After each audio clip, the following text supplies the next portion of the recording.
Imagine millions of families counting on government support to put food on the table, only to face sudden cuts that leave them scrambling. That's the heart-wrenching reality unfolding in a high-stakes legal battle over SNAP benefits. But here's where it gets controversial. Is this really about budget priorities? Or is politics playing a sneaky role in deciding who eats and who doesn't? Let's dive deeper into this unfolding drama and uncover the details that could reshape how we view government aid programs. A coalition of local governments and nonprofit organizations is fervently pleading with the First U.S. Circuit Court of Appeals to uphold a lower court's decision. This ruling demands that the Trump administration immediately provide full funding for November's Supplemental Nutrition Assistance Program, SNAP, benefits. Those vital checks that help low-income individuals and families afford groceries. To clarify for beginners, SNAP is like a safety net program, officially known as food stamps, designed to ensure no one goes hungry due to financial hardship. It's one of the largest nutrition assistance efforts in the U.S., serving millions each month. The administration, however, has filed an urgent request for an emergency halt to this order, urging the appeals court to act by 4 p.m. Eastern Time today. Their stance?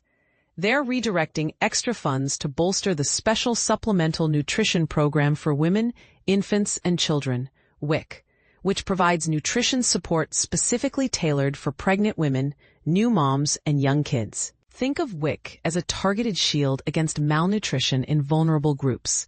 It's not just about food, but essential vitamins and education to promote healthy growth. The administration argues that diverting $4 billion from the Section 32 funds of the 1935 Agricultural Adjustment Act to cover SNAP would create a dangerous imbalance, essentially starving Peter to feed Paul, where one critical program suffers to bail out another. And this is the part most people miss.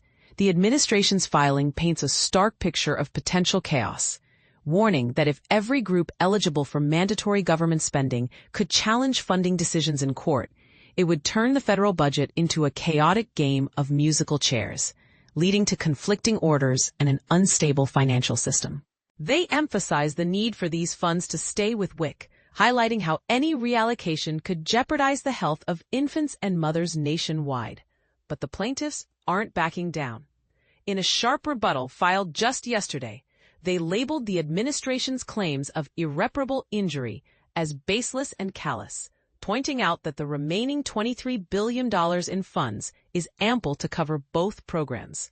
For context, WIC typically needs about $3 billion monthly to operate smoothly, while SNAP usually requires around $8.5 billion, far from an impossible burden. They stress the real human suffering on the line.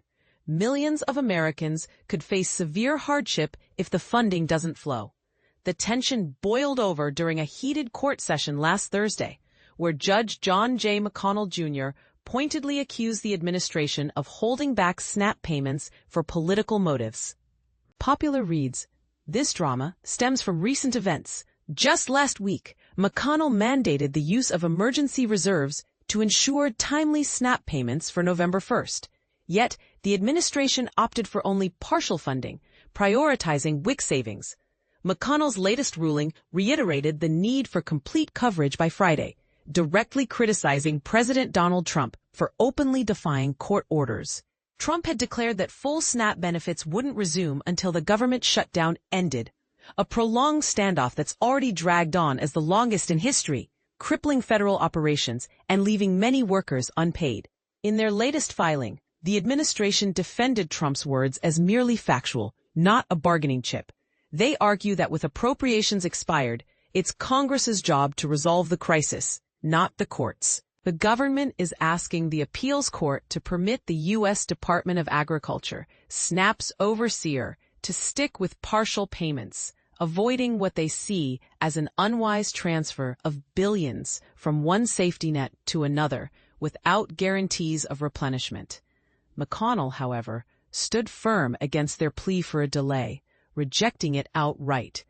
People have gone without for too long, he stated emphatically. Not making payments to them for even another day is simply unacceptable. These words echo a judge's compassion for those affected, underscoring the urgency of the situation. Now, here's the controversial twist that might make you question your own views. Is the administration genuinely protecting WIC's vulnerable recipients as they claim, or are they using budget constraints as a political tool to pressure Congress during a shutdown? Critics might argue it's a form of austerity that disproportionately hurts the poorest, while supporters could see it as responsible stewardship of limited funds. What do you think? Should courts force funding priorities, or is this overstepping into executive territory? Do you agree that withholding aid could be seen as political leverage, or is it just pragmatic decision-making? Share your thoughts in the comments. Let's spark a real discussion on balancing budgets, ethics, and the right to eat.